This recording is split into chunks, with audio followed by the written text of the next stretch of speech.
Okay, in this video I'm going to finish off exercise 6A of the book Fundamental Applied Mathematics. We're on page number 157. The question is 12. It reads initially, explain the meaning of the word power. I'll do that in a moment. Next it says the maximum power output from a train of mass 200 tons is 500 kilowatts. Find the maximum acceleration of the train on a level track at a speed 10 meters per second if the resistance to motion at this speed is 2 kilonewtons. Find the maximum acceleration of the same train on an incline of 1 in 196 at a speed of 20 meters per second if the resistance to motion at this speed is 9 kilonewtons. So I've sketched out the motion there in front and I'll go through that first of all. So we have 200 tons, so that is 200,000 newtons, or not newtons, kilograms, excuse me. We have a resistance force of negative 2,000 newtons, or that's 2 kilonewtons. We have the normal force, we have a driving force, we have a constant velocity at the moment, or not a constant velocity, we have a velocity at this moment in time, and we of course have an acceleration. Notice my unit vector is just for completeness. So let's talk about power. Is it power? Yeah, power.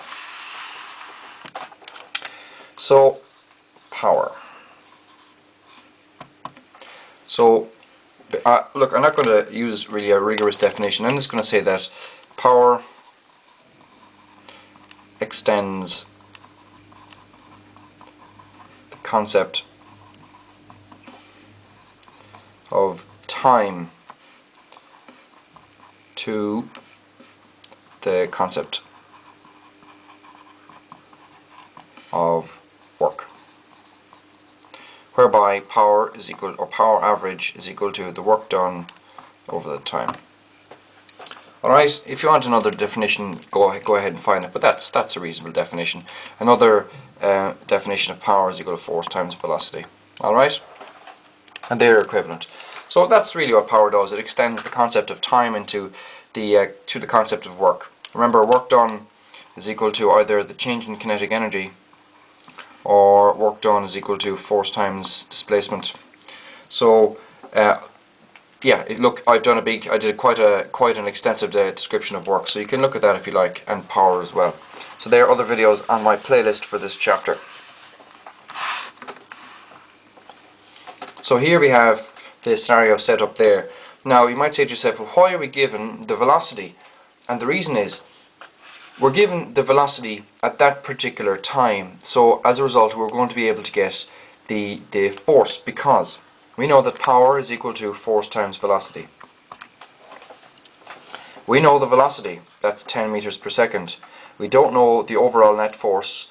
However, we're told that the maximum power output of a train of mass 200 tons is 500 kilowatts. So that's 500,000 watts. So just rearrange that, and you're going to get that. Let me think now. What am I doing here? That's the force. Okay, so you're going to get 50,000. Yeah, 50,000. All right. So that's the force in newtons. All right. So we're just going to write that is here. That's 50,000 newtons in the i-hat direction. The next thing is we're asked to get the acceleration. So you know, of course, that acceleration, the sum of the force vectors is equal to the mass times the acceleration. So let's apply this here. We're going to get, if we go in the i-hat direction, first of all, we'll get 50,000 minus 2,000 is equal to its mass, which was 200,000, times its acceleration. Alright, so we're going to get basically 48,000 divided by 200,000. That's going to be equal to 0.24 meters per second squared, which is correct. So that's the maximum acceleration in this horizontal plane. Alright, that's pretty straightforward. So bear with me now and I'll reset up for the second part. So in this case we're told, and I'm going to move through this pretty quickly, we're told we have an incline where the angle A is inclined at an angle sine inverse of, what is it again? 1 over 196, like so. It's inclined 1 in 196, so that's sine inverse 1 over 196, like so. We're told that the particle is up here, which hasn't changed in mass. Alright, so let's put in the forces which we're well aware of at this stage. So we have n j hat. In actual fact, just bear with me, I'll define my unit vectors here.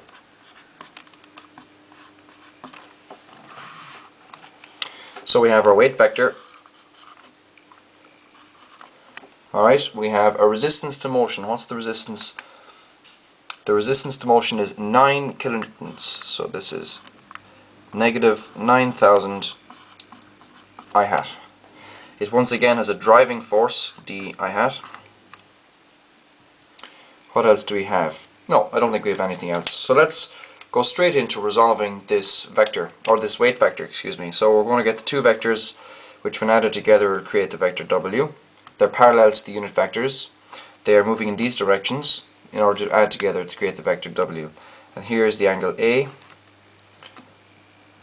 Alright, so this is going to be 200,000 G times the cosine of A. This is going to be 200,000 G times the sine of A. This is in the I hat direction, this is in the j hat direction, and they're both going against the unit vectors, so they're both negative. Alright, so let's apply Newton's second law. But before we do that, of course, we need to note that the power is equal to force times velocity, and that the sum of the force vectors is equal to the mass times the acceleration vector. We're told that the power output of the train still hasn't changed.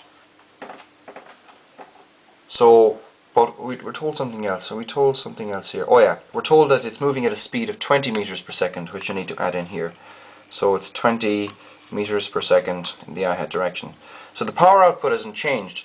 So because we know the power and we know the instantaneous velocity, we can get the force being applied at that time. So that's going to be equal to 500. Let me look now again. 500 kilowatts. So that's 500,000 watts divided by 20 meters per second, giving us 25,000 newtons in the positive direction. So that's 25,000 newtons in the positive I. So it's 25 here, I hat. That gives us our driving force here, so we change that to D. Okay, that's something we've done in a lot of videos at this stage. Next, let's apply Newton's second law in the I hat direction. So we're going to get that 25,000 minus 9,000 minus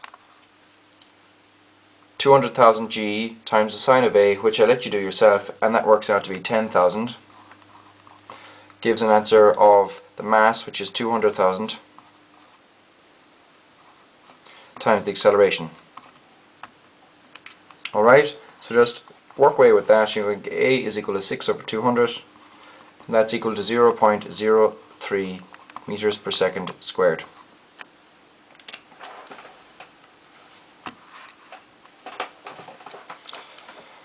Alright, so that was pretty straightforward. It's pretty much a carbon copy for the last 4 questions. So thanks for watching. Please pass it on to your friends and subscribe to my channel.